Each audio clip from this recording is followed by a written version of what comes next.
அஸ்ஸலாமு அலைக்கும். இன்னைக்கு நான் வந்து என்ன செய்ய போறேன்னா கைமா கஞ்சி தான் செய்ய போறேன். அது எப்படி செய்து பார்க்கலாம். நான் வந்து ஒரு வெங்காயம் எடுத்திருக்கேன், அதை நறுக்கி வச்சிருக்கேன்.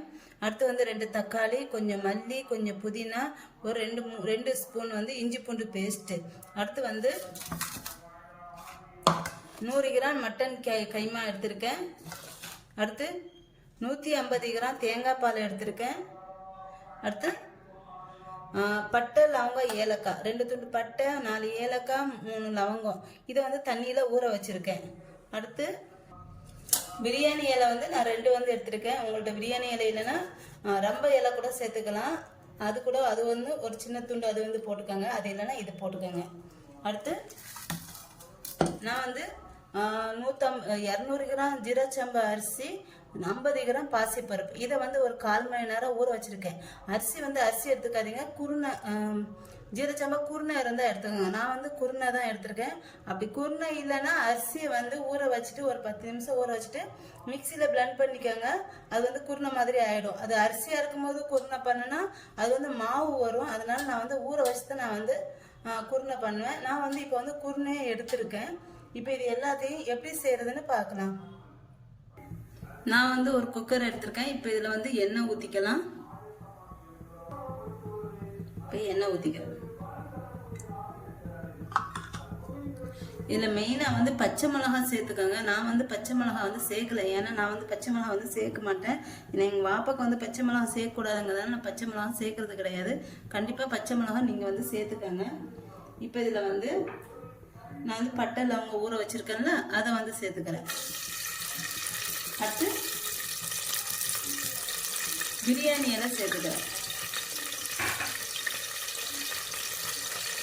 இப்போ இதில் வெங்காயம் சேர்த்துக்கிறேன்.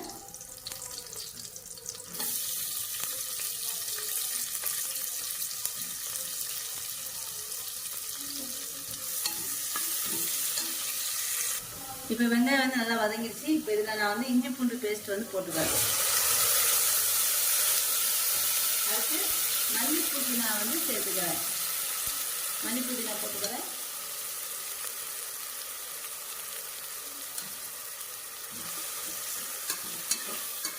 இப்போ இஞ்சி பூண்டு பேஸ்ட் வந்து நல்லா பச்சை வாசனை வதக்கிக்கணும் நல்லா.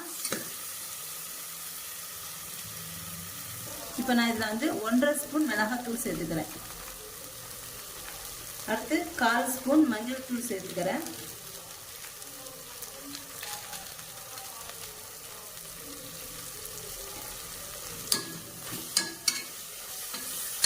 இப்போ இதில் தக்காளி வந்து சேர்த்துக்கிறேன்.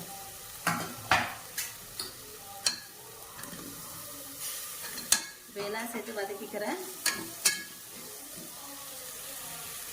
நான் வந்து மசாலா வந்து ரொம்ப வந்து சேர்த்துக்க மாட்டேன். இவ்வளோதான் என்னோட மசாலா வந்து லைட்டாக தான் இருக்கும். நீங்கள் உங்களுக்கு எவ்வளோ வேணுமோ அவ்வளோ வந்து சேர்த்துக்கோங்க. நான் வந்து காரத்துக்கு வந்து பச்சை மிளகா சேர்க்கல, வெறும் மிளகாத்தூள் மட்டும் 1.5 ஸ்பூன். நீங்கள் வந்து பச்சை மிளகா காரம் எவ்வளோ வேணுமோ அவ்வளோ சேர்த்துக்கலாம். இப்போ இதில் நான் வந்து தேவையான அளவு உப்பு வந்து சேர்த்துக்கிறேன். இப்போ வந்து கைமா வந்து போட்டுக்கிட்டேன்.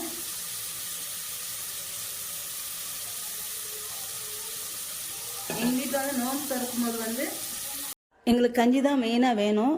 நாங்கள் எது சாப்பிட்டாலும் எங்களுக்கு கஞ்சி சாப்பிட்ட மாதிரி இருக்காது. ஃபஸ்ட்டு நாங்கள் வந்து கஞ்சி தான் ஃபஸ்ட்டு வந்து சாப்பிடுவோம். அதாவது பேரிச்சம்பழம் சாப்பிட்டுட்டு அப்புறம் தண்ணி குடிச்சிட்டு கஞ்சி தான் முதல்ல எங்களுக்கு மெயின் டிஷ்ஷு கஞ்சி தான். இப்போ இதில் வந்து நான் வந்து அரிசி பருப்பு வந்து போட்டுக்கிறேன். அரிசி பருப்பு போட்டுட்டு இதில் வந்து தண்ணி வந்து எவ்வளோன்னா 1க்கு 5 பங்கு நான் வந்து ஊற்றிக்கிறேன். ஊற்றிட்டு இதில் வந்து நான் வந்து ஒரு 4 விசில் வச்சிடறேன். இதை வந்து இப்போ இதை 4 விசில் வச்சிடலாம்.